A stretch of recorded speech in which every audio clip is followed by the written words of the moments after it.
Hello, it is a beautiful morning here in the DMV area, and this is the 10th round recap of the 45th FIDE Chess Olympiad, Budapest 2024.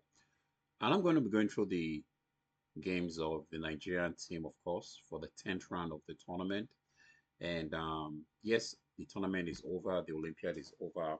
Everybody's heading back home, but I still feel I should finish the recap. So this is the 10th round, and the 11th round is going to be coming up soon. In the 10th round of the Chess Olympiad, we played against the Ugandan team. It's a formidable team. And on board one was Bomo Kigiga against Sesguani Otho. Now, Sesguani Otho is, I remember made him name at the World Cup in Baku. I think it was 2015 or 2016, where he had a draw. His first game against Anishgiri, he had a draw. I was like, who in the world is this guy? Very impressive player, very cool guy. So, but who was wide against him in this match? So this is Nigeria versus Uganda. So let's get right into it. Of course, um, wow, it's hard to really predict Bomo nowadays. Bomo moves of D4. My God, I have no idea what has gotten over Bomo. He's playing all kind of things now. But like I said, it's a good thing. It's impressive. Like I said, he misses working on his game. So he plays D6. Bomo plays C4. His opponent plays E6.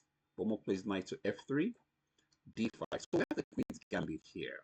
We don't know exactly what kind of Queen's Gambit. Why do I say Queen's Gambit? We have the D4 pawn has been played. The C4 pawn has been gambited. D5 was played, supported by the E6. Now, it is a Slav if the C6 is played instead of the E6. So far we have a sort of a Queen's Gambit setup. So let's keep going. Knight C3, Knight B D7. And this is a kind of strange variation of the Queen's Gambit. I'm not so sure what this is, but this is, I would say, the Queen's Gambit decline. One of the variants of the Queen's Gambit. Knight B D7. So captures on D5, captures back, bishop to G5. Another thing that I could also do here is move this bishop to F4 and then just E3. Has a very nice way of developing these pieces. Pieces look very good. And yeah, bishop G5 was played by Bomo. Another possibility here, although knight takes pawn would not be a good idea because if we take the queen, do we have the bishop before check? That doesn't work because we have a knight F2. Okay, this is not is it the Cambridge Spring? I think maybe not. But so bishop G5 is played, putting a pin on the knight on F6. So H6 is played here. Bishop to H4, bishop to E7 breaks the pin. Anytime you're pinned, always make sure you want to break the pin. Because the longer you keep the pin there, the more likely you might get in trouble. So when there's a pin, always try to break the pin. E3 is played. Of course, the idea of the E3 is to support the D4 pawn and get the bishop to the most natural square, which is the D3 square that puts some pressure on the king side, especially H7 square. So C6 is played, bishop to D3, castles, queen to C2, and rook to E8, H3. Have no idea why that move was played H3. There's a possibility of playing G4, G5 and castling long, bringing the rooks here and just, rolling over black. Because of this pawn push that has been played, if there's an attack coming on the king's side, this pawn push is kind of like help white to get faster to the black pieces. So A6 is played. Now bishop to G3. No idea why that move was played. Not sure why the move is played. I know there's a weak square on C7. If I can get my bishop to C7 supported by any piece, that traps the queen. So bishop to B4, white castles, queen to E7. What's the idea of queen to E7? Not sure. Like I said in my previous videos, I'm always asking ideas. I'm always asking, what's the point of the move? What's the point of that move? So queen E7 was played, knight E5. Yeah, and this is one of the things I said in my earlier videos. Every time you develop your pieces, The next thing you want to do is you want to improve the placement of those pieces. So from being on F3, you want to jump forward to E5. From being on C3, you want to jump to D5 if that possibility arises. Now, what are you going to get from that? By doing that, you're going to move closer to your opponent's position. It could be the king side, it could be the queen side. And by doing that, you're going to open up more possibilities for your pieces. So let's keep going. On C5, C5 is an interesting move here. You know, number one, trying to break the pawn that is protecting the knight on E5. It would have been knight if this knight was on B8, so that the knight can come here to put pressure on the D4 pawn. But that's not the case in this situation. So C5 is played. A3 kicks the bishop.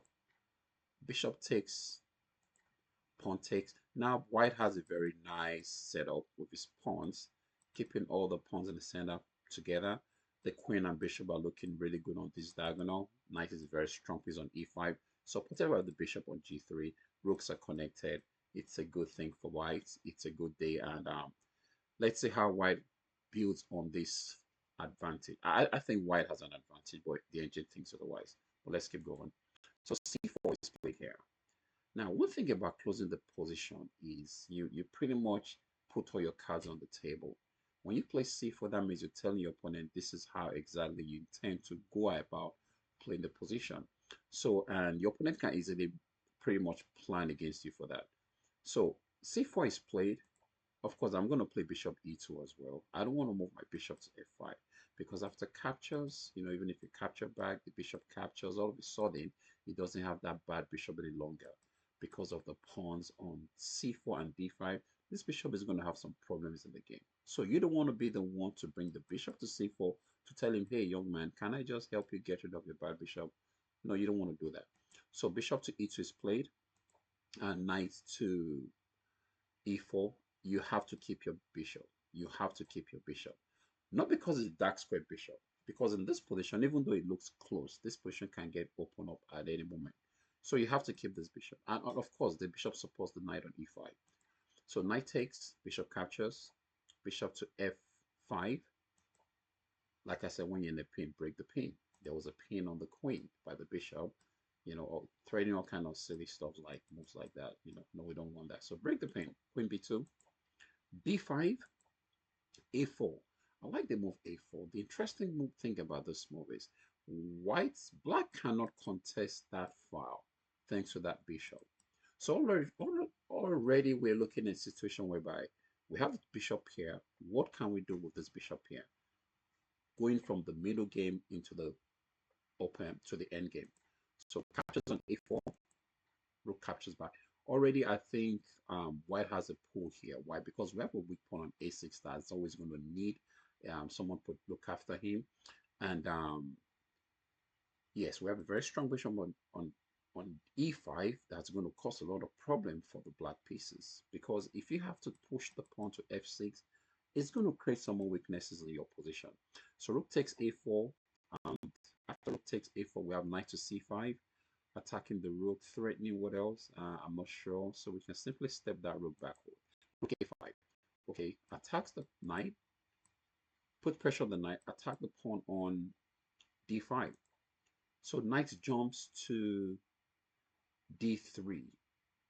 Attacking the queen, threatening to take this. Now you can't afford for the knight to take the bishop. So I think bishop takes D3 has to be played. Because if you allow this knight to take the bishop, your pawn structure is going to get messed up. And then you don't have that much pull you have any longer. And of course, this bishop doesn't really have to bother. He's not going to be there to bother the black king. So let's keep going. Bishop takes D3. After bishop takes this, bishop captures D3 back. Rook to A1. F rook to A1. Threatening to win a pawn on A6. He says, I'm going to go to queen to G5. Threatening what? Nothing. So we take the pawn, takes back, take, bishop E4, threatening checkmate. So what do? I like that move, bishop to G3. Now, H5, what's the point? I want to play H4. What's the point? I want to checkmate you on G2. We said, no, not today. We're not going to let that happen. So H4, the queen has to back up. Queen G4 says, I'm going to just hang around for a while. Or I'm going to play king to H2, threatening to win the piece. Are you still going to hang around or are you going to beat it? Let's see what happens. He says, well, I know better. Let me beat it. Now, looking at this position, white is a pawn up. We have an opposite color bishop. There's a target on g2. I don't know what else white has that could be a big deal. But this queen doesn't seem to have a lot of squares. So I'm looking at rook to a1. Queen probably has to come to square like that. And of course, I don't want to take because taking pawn push is going to be very disastrous. So let us see what can be done here. Queen to b5 is played, attacking the rook on e8. I don't think there's any other weak point that that white can take advantage of. Rook to f8, f3. Finally, f3 is played here, but the engine said that was not a good move. And after the move f3, bishop takes back, queen check, king moves to g1, queen takes, pawn on f3, threatening the bishop and the pawn on e3, bishop defends, there's a queen check, king moves, there's another queen check, king moves, there's another queen check, bishop goes back, there's another queen check. Pretty much black is trying to get a draw here. There's another queen check. Oh, this is where black actually lost the game. So in this position, it was actually possible for black to get a perpetual attack on the king on h2. But by making this move, now the bishop is free to move, number one, or we can just simply defend the bishop. Actually, defend the bishop is better so that you don't lose the pawn on e3. But all of a sudden, in one move, this tournament has been played with a lot of one move blunders. I don't know, maybe it's something in the water they are drinking or the food, but there's been a lot of one move blunder, and not just among lower players, but even among the super grandmasters. Yes. So queen f3 was played, rook to a2 defends the bishop. Now white is the bishop up. Black has to show why it feels the bishop sacrifice was worth it. Well, it was worth it if not for the blunder of the queen to f3. Instead of queen e2 pinning the bishop, stopping the bishop from moving, and the king has to move, and then we have another check. So rook to d8, queen to b1. The idea of the queen is just to come and beg white, says, why beg black, sorry, just exchange of the queen, use the extra piece, and then the game is over. Rook to e8, queen h1 expected, queen to f5, queen g2, rook to e4 threatening nothing much. Rook comes to a1, rook g4, bishop e3, good move. Queen attacks the pawn on e3. Queen attacks the pawn on e3, queen defends it, good move. g6 was played. Rook attacks the pawn on d5. It defends it. Bishop to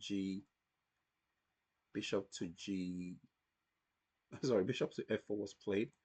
Queen f5.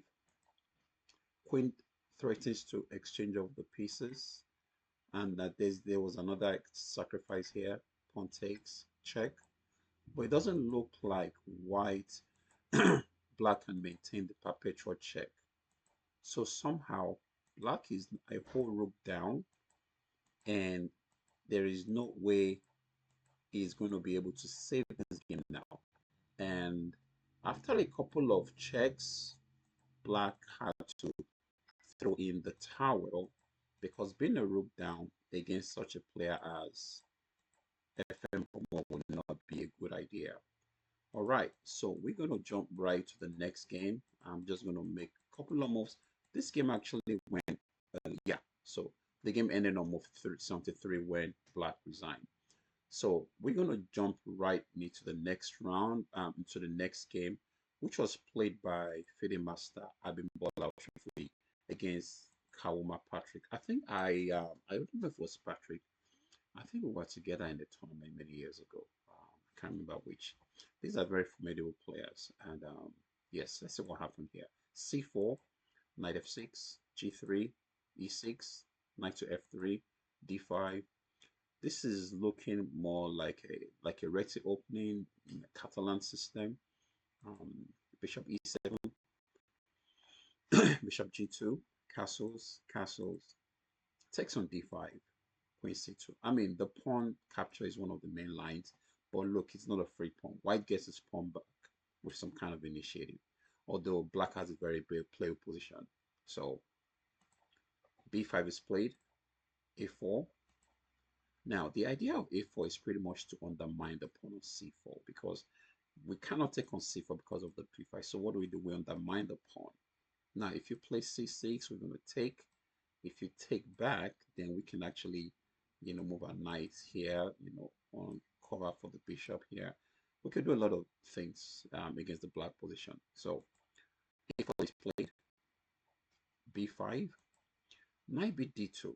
It says I'm not in a hurry to capture the pawn. I'm just going to keep developing my pieces and see what happens. Excuse me. So bishop to b7, knight takes c4 finally. And this is one thing about gambits.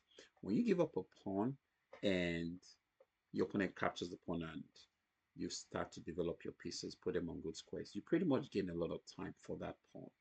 So sometimes, people give up a pawn and they're already looking about getting the pawn back. So the question is, why give up the pawn in the first place if you're trying to get it back almost right away?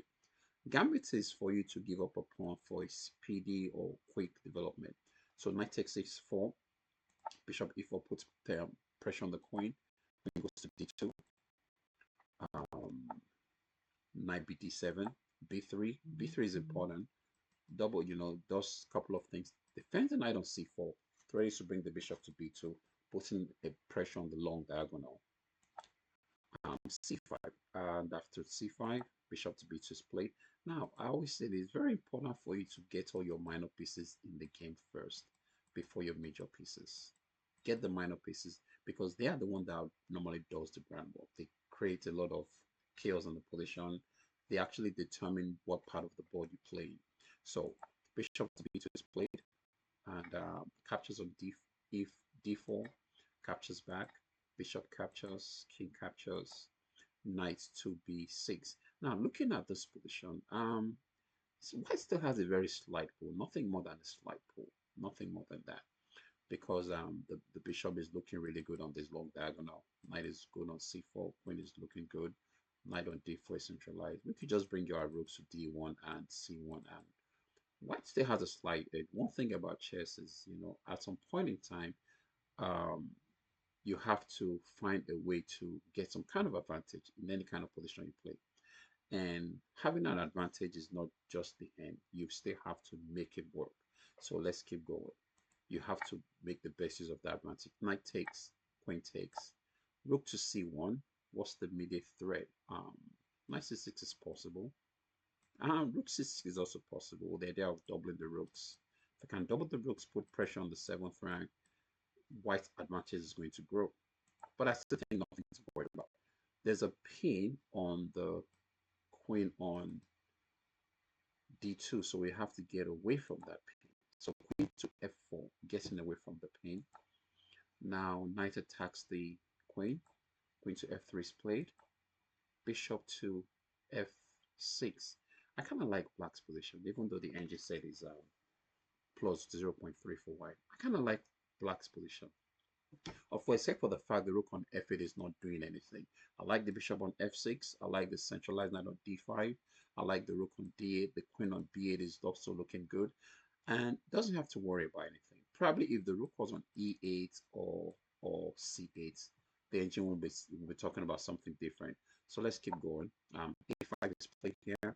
Wait a minute, what happens queen takes? Well, queen takes doesn't work because there's knight here, bishop here is possible, attacking the queen and rook. So all these kind of tricks, we don't want that. So black simply step aside, say like I'm already for the streaks. So e4, a little aggressive move. Little aggressive move, e4. I'm trying to force white to do something. Sorry, to force black to do something. e4 is played. Bishop takes on c3 on d4. Bishop takes back. Knight checks. Queen has to take. Now, you don't want to take with the pawn because it's going to open up your king. And if you move your king backwards, you're going to lose a piece. So just take with the queen. Takes back. And now we have rook to c7. And what's the threat? Obvious, the queen. And of course, there's queen takes pawn check, queen takes, rook takes. And then this is a very dangerous pawn.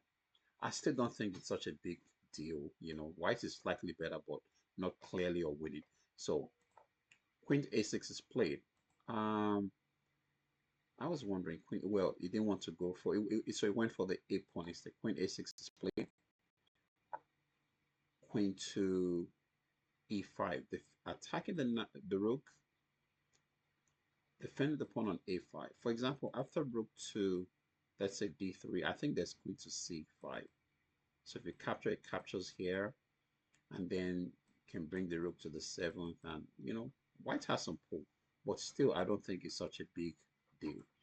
All these positions you have to um, you, you have to make sure you know exactly what you're playing for. Are you trying to win the game? Are you trying to draw the game? Or are you just trying to stay in the game? It's very important you know what you're playing for. So let's see what happened. Queen goes to queen goes to d3. Now he's not just defending the rook, he's also threatening to take on e4, and also b3 is hanging. The computer, the engine said that move is not such a good move. I don't know, maybe it's because of rook to e1 and then rook e1 and then rook e3, defend the e pawn, defend the b pawn, and then this is about to get captured. Probably. So let's see what happened. Rook to e1. Well, that's the move I thought about, but the engine said rook takes a7 was a much stronger move. And I think the reason why rook takes a7 is much a stronger move is because immediately you have a pass pawn black has to worry about. Because whenever a pass pawn gets into a position, everything changes. Yes, after the pass pawn gets in the position, everything just simply changes.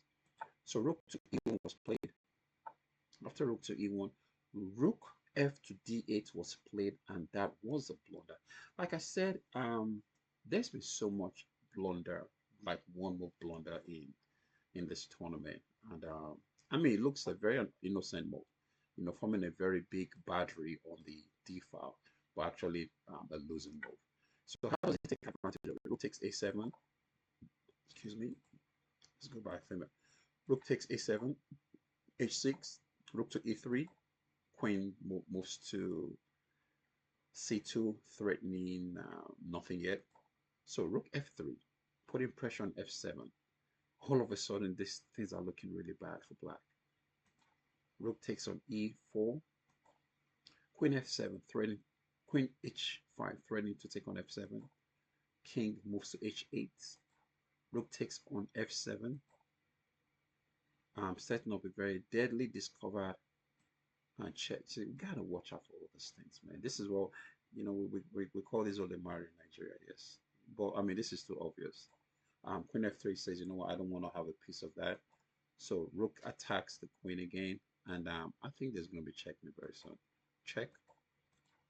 Queen takes, putting the king in a very deadly pin. And after this, I think black lost. This was just a careless loss by Abimbola. And like I said in my previous videos, these guys, I can't even say these guys, this group, because this group is made up of 2 male and 2 female, despite the fact they came late to the Chess Olympia 3 rounds late, they have been able to hold their own. And you also have to realize that fatigue comes in at some point in time. And for Bimbo has really not been playing a lot. Bimbo is really rusty. We know what Bimbo can do when he's not rusty. So, and I know hopefully they can build on this tournament, sharpen up their games, and then just come back stronger in that, maybe in the next couple of tournaments, and maybe leading to the next Olympiad or leading to the next international tournament Nigeria is going to feature in. So, a tough loss there by Bimbo. And let us get right into the next round. Sorry, I keep saying the next round. The next game. The next game is was played by Torishe. Now, this is another game that Torishe should have held. She actually played pretty well in this game, built a very good position, had a draw, and was just not able to make it happen. And I'm going to say this, I'm not trying to give excuses for these people. You know, it's not easy playing all these many rounds alone, no breaks and all that stuff. So yes. Another very nice game played, but unfortunately, Torresha couldn't hold the draw. She was on the white side of the queen's pawn opening. D4 was played. Knight f6, knight f3, d5, c3. This is I don't know the name of the system really, but I'm just gonna say queen's pawn opening. Or do I play a lot of the system in blitz? Why do I play this? Because it's just simple development. Just simple development. Knight b d2, bishop d3. Just simple. Just I don't want trouble kind of chess. Like I'm playing for peace, although you don't really play for peace, but yeah, something like that. Just simple development. So c3, and it can be confusing again for some people that play a lot of theory. Bishop f5, queen to b3, immediately hitting the pawn on b7 because we don't have the bishop on c any longer defend the pawn on b7. So queen to c, I say, well, I'm going to defend my pawn, and not just that, I'm going to defend my bishop on f5. So c4 is played here. I like what Torisha is doing. She's playing the position. I always say this when you're playing chess. Play the position. Normally people could have, tried to go for bishop f4, e3, h3, and then c4. Play the position. Put pressure on this pawn immediately. Because now the knight can come to c3, putting pressure there. Because now the queen is no longer on d8, protecting the d pawn. So when there's a shift in the position, try to look for how to exploit that shift immediately. I like that move c4. Captures, queen captures back, e6, g3. Okay, now Torresha is shifting, moving the bishop to the diagonal here. Why? I don't know. Maybe that's just a choice of move. Nothing wrong with that move as well. I have to say that. Knight to c6, bishop to g2, knight to b4. There's a problem on c2, so what do? Take the threat off. Knight to a3, bishop to e4, threatening nothing. Knight to f, h4. I don't know why Patricia made that move. I guess she was afraid of the bishop here winning the pawn here. But man, you can't start winning the pawn on b3, man. Or on a2. You want to capture a pawn on a. I don't know. That's greed. And if you know, greedy is not good. So knight h4 was played. What was the engine suggest in this position? Let me see. Bishop e4. I would have castle. Yeah, engine says castle. Man, you can't, even though I don't see a refutation for the capture on a2, but you can't capture that pawn and leave. That's a waste of time. I'm just going to capture bishop g5 and rook c1 and all kind of stuffs. So knight h4 is played. Bishop still attacks. Bishop captures. Pawn captures, gaining a tempo on the queen. The queen has to move. c6. c6 is played. Bishop d2. Knight a6. Castles. Bishop to d2 and bishop to e7, bishop to g5, threatening nothing, just hanging around. Castles, queen f3, threatening still nothing. I don't see anything. Queen to e6, knight g2, threatening. Okay, knight f4 is possible. What else? Knight f4 is possible. Bishop takes. I don't like that knight to c2. Although the knight would have to come to c2 at some point. But do I have to come to c2? Can I just say, I made a mistake. Let me go back to c3 where I'm more centralized. I'm trying to just come to c2 to relocate the knight to square just to defend the pawn. I actually like just e3 here. I like e3, but let's keep going. Knight c2, knight to c7, knight f4, queen to d6, rook to c1. At this point, we need to centralize the rooks. Put the rooks where they can do something pretty much. Rook to c1 is played. Knight to e6. Now, you don't want to take because take is going to open you up on the f file. And you don't want trouble. We don't want any trouble. So e3, I like e3. Just keep it safe. Keep it solid. a5, threatening nothing. Knight to e1. Of course, the idea is to join his brother on f4. So bishop g5. He says, no, now I can't join my brother here because if I do, he has 1, 2, 3. I have 1, 2. And I would have to capture the pawn. And I'm not so sure if this is what White wants to do for now. You don't want to just fix your pawn structure when you're not sure of what's going to happen to that pawn structure. So bishop f5 was played, knight to d3, knight f to d3, rook to c2. We want to get away from the pin. We talked about pins earlier. Whenever I see one, just avoid it. So bishop goes back to e7, knight e5. That's a good square for the knight. Knight attacks the queen. Uh, that's a little adventure. I would have come to g2, but nothing wrong with queen. Can I take here? Yes, I can. So let's see. Bishop to f8. I mean, white's position is not bad. White's position is not bad. Pawn push, queen to d1. Bishop attacks the knight. King to g2. Rook e7. Knight f3. Knight, queen to e6. Knight takes back. Knight c5. This position is just even. Like, there is nothing black can do. Like, it's just even. Like I said, Chelsea had a lot of drawing chances during this game, but somehow she couldn't get it together. So queen putting pressure on the rook. We can't play this because we're going to drop the rook, so we got to be careful.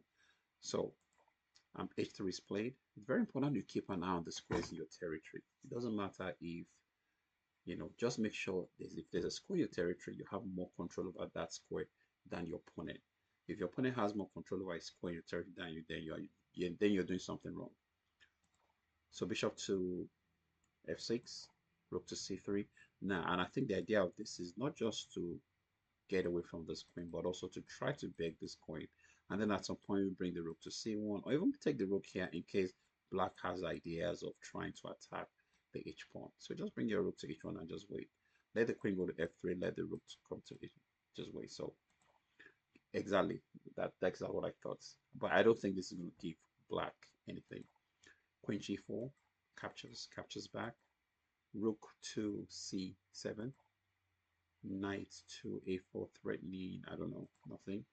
Bishop to e7. Rook to c1. Rook a6.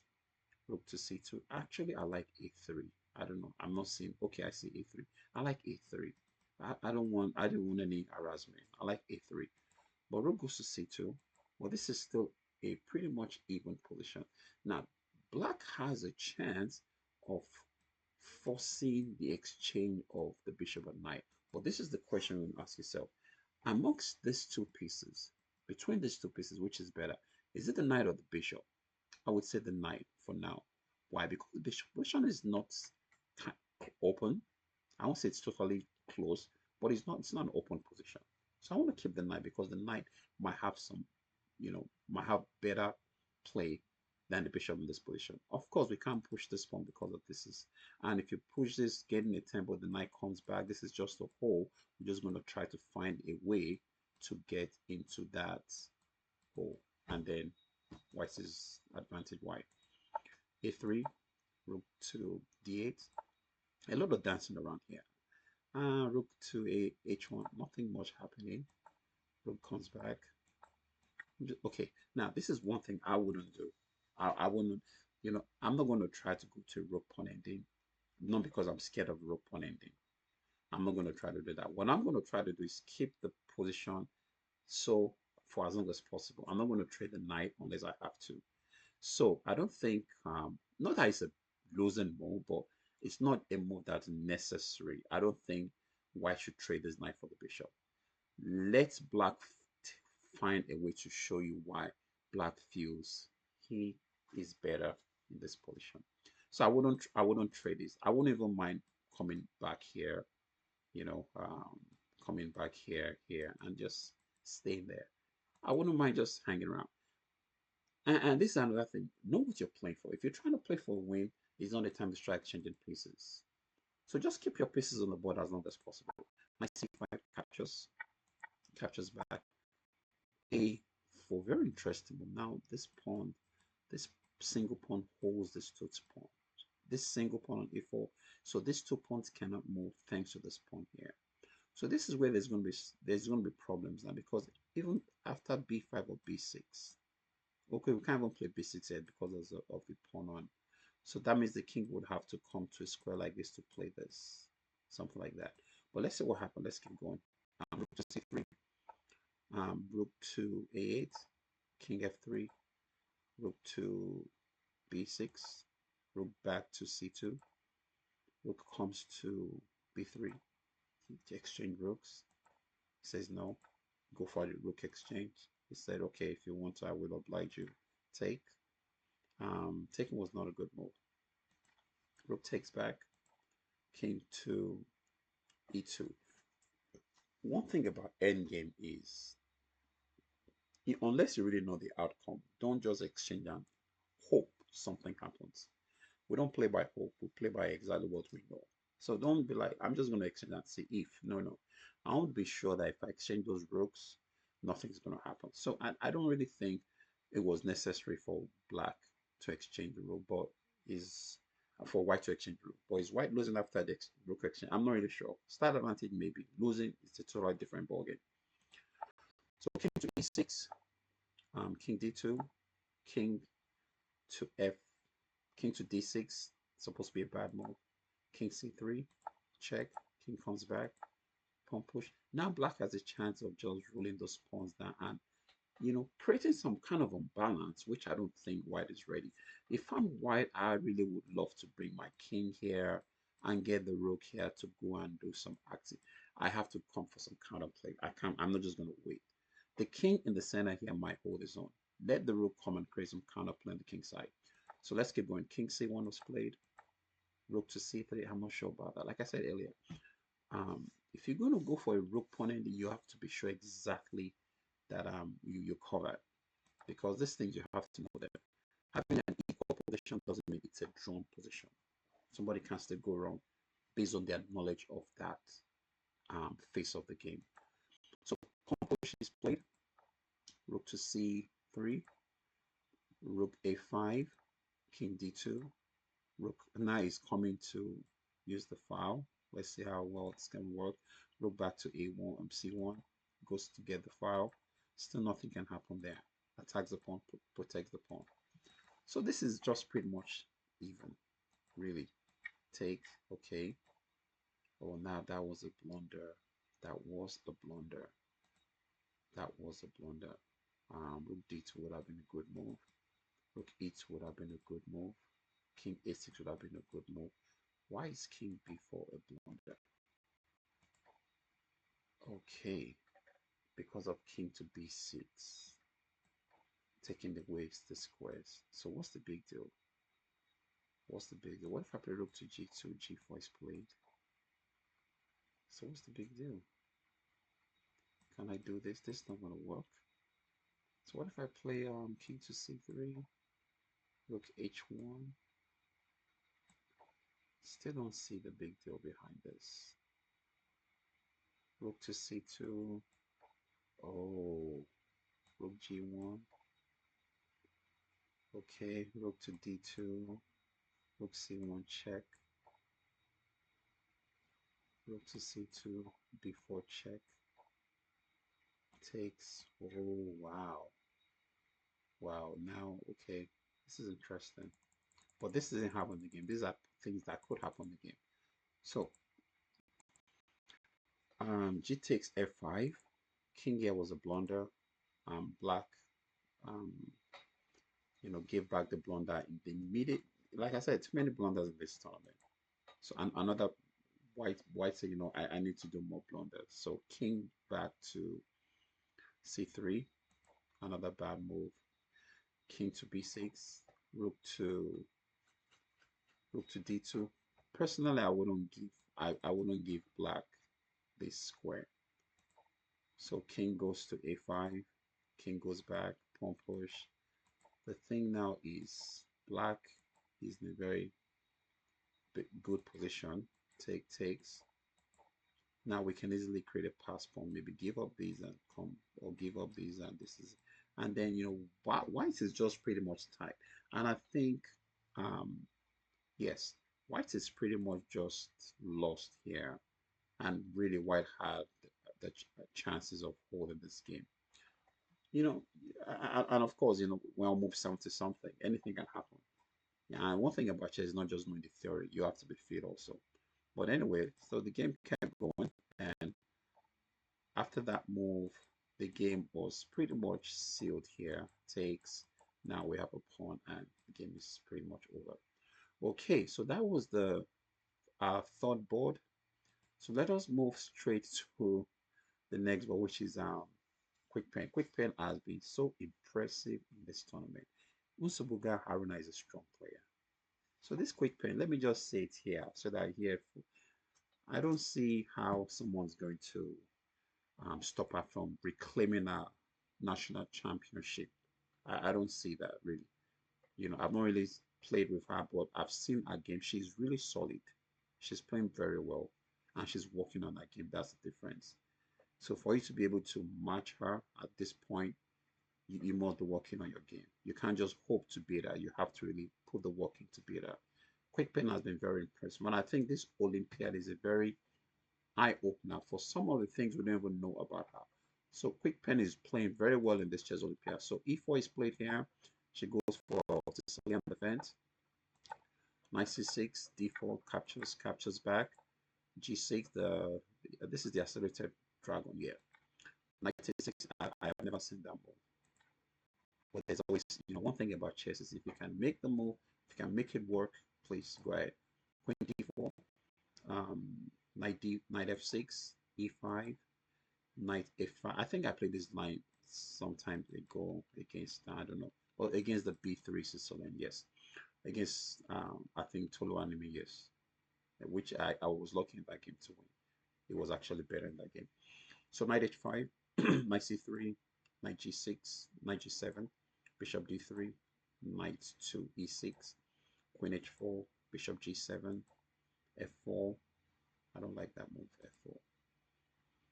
I don't like that move. F4, D6, captures back. Man, Quick Pen is playing chess. She's exchanging off trading off the queens. And I mean, it shows a lot of understanding, I tell you. Queen takes, knight to E. I don't like that move. I would have preferred bishop to D2. And then maybe just castle long. Bishop to D2, Knight E4. Bishop to king E7. C3, of course, it's very important to push the pawn if you're going to get this bishop in the game because you don't want to drop the pawn on B2. C5, not sure what idea the move is. Of course, probably trying to open up for the bishop. Bishop E3, bishop to B7, castles. White has to be careful on the E file. There's so many pieces on the E file. So white has to be really careful about the E file. F5 is played. Knight to E3, knight to D2, rook to E8, rook HE8, king F2. I don't like that move. Anytime you have to use your king to defend anything, either voluntary or involuntary, it's a question mark. Because normally you don't want your king defending anything. So A5, probably to push the pawn all the way to create some kind of weakness here. Because if this pawn comes all the way to A3, if you have to move the pawn to B3, C3 is weak. So let's see what happens. Rook to D1, bishop to E, C6. What's the threat? You don't really see any threat yet. Knight to C4, threatening nothing. D5, knight check, knight E5. Now the problem with moves like knight E5 is, like I said, now bishop takes pawn takes. The question is, have you checked this line? Are you totally sure that bishop takes F takes is good for white? Because if it's not, you're going to find out in analysis, know what the game is on. So you got to be very careful to make moves like knight here, creating an exchange when you're not so sure what's going to happen. So knight E5 is played. Bishop, knight takes F4. Oh, that's a nice tactic. Remember what I said the other time? Yeah, that's a nice tactic. Wins a pawn and then just, you know what? In fact, I'm going to say something here. I'm going to say something here. In chess, right? If you make the right move, you give your chance of not making the wrong move. I don't know how else to explain it. I just give you a reason why I'm not so sure why this is a good move because I don't know what's going to happen after exchanges. And Quick Pen just showed us exactly why that move is a bad move. Because now F4 is captured and now white loses a pawn for nothing. And then the game is just lost. From there onward, the game is just totally lost. Now remember the a5 pawn. Now it has a very good use. The idea is to open up the a file. So white black is going to hit white on the flank and the center simultaneously. And I don't know if white is going to be able to handle it before. Of course, you have to try to close the position as much as possible. That's a pawn. Takes back. That's a pawn. So a pawn has been sacrificed to create some kind of resistance. But is it going to be enough? Time will tell. Rook to c1. There's a pin on the c file. When you see a pin, just get out the pin. Bishop to a7, threatening the rook. Just bring the rook up, attacking the bishop. Bishop has to move back. Rook putting pressure on. Dominant rook's very good. What if you just move the bishop? Sorry, excuse me. What if you move the bishop to e5? We could just bring our bishop back here, exchange the rooks, and black is just winning. It went there anyways. So a lot of exchanges happen, but we have to remember this. Black is 2 pawns up to white's. Black has 1, 2, 3, 4, 5. White has. So it's going to be very hard for white to come back from this game. Now, what do you want to do when you're up pawns? Exchange the pieces. The more pieces are off the board, the easier it is for you to come back the game. And very soon, Japan was able to make this game count. And a very important victory was scored that was able to even the series for the Nigerians. So I'm going to end the 10th round recap on this note, and definitely there's going to be the last and final recap for the 11th round. And also, I hope I was able to speak louder in this. In the earlier videos, maybe the voice wasn't too loud, but I don't really have my gear with me because I'm in between moving. So I hope this was loud enough, and see you all soon by the grace of God. Take care. God bless. And of course, please leave a comment, say 1 or 2 things, whatever it is. And see you soon. International Master Oladapo. Bye.